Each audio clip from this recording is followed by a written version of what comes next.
Ain't no good way to spend this much money, especially when you stole it. I guess that's one upside to Ted wanting a spa. It'd be a great laundering spot. I'd hate it, though. I can't imagine just sitting there waiting for the cash I already stole to roll in over time.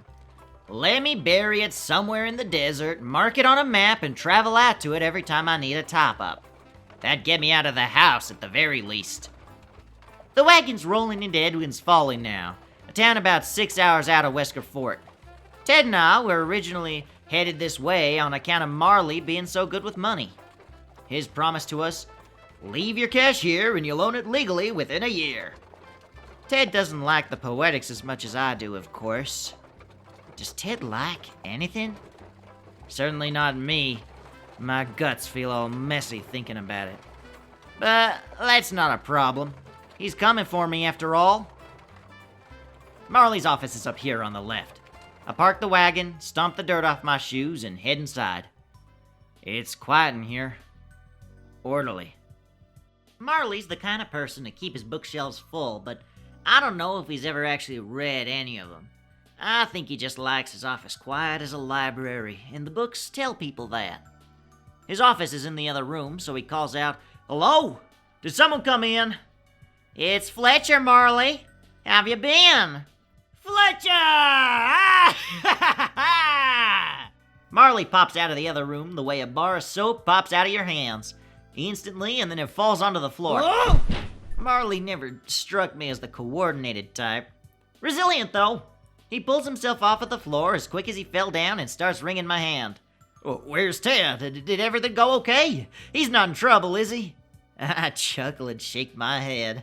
"He's fine, Marley. Said he had to stay in Wesker Fort for a while to think about what to do next.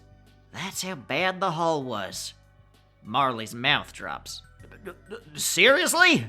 How much was in there?" From my pocket, I produce a small, tight wad of $100 bills.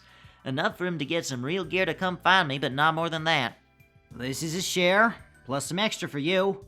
Hardly even need to launder it at this point, but I'm leaving it with you so he knows where to find it." Marley sputters for a few seconds before saying any actual words. Yeah, that makes sense. Real shame. I'm sorry, Fletcher. I'm definitely not as distraught as Ted was when I saw him. Be real gentle with him when he comes in here. You got it. Will that be all today, then? Actually, do you have a paper, a pen, and an envelope? I think it'd be good to leave Ted a letter. Sure thing. He sets me up at his second desk, a tiny little thing in the waiting room, and I write. It's a cramped space, and my handwriting is a bit worse than usual, but I put down everything I want to say in the end. Aw, he'll be furious when he reads this. He'll come running to find me, I just know it. Big, strong Ted chasing after little old me. He'll have to ask people about me, too. Did you see which way Fletcher went? Handsome devil, 5'6", roguish grin plastered across his face.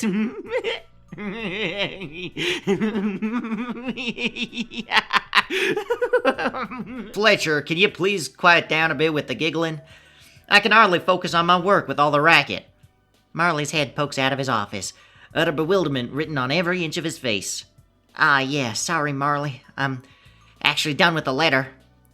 Start stuffing it into the envelope. I'll wager Ted'll be here in about a day, so you don't have too long to wait. Thanks for your help, old pal. Yeah, sure. Happy to be of assistance.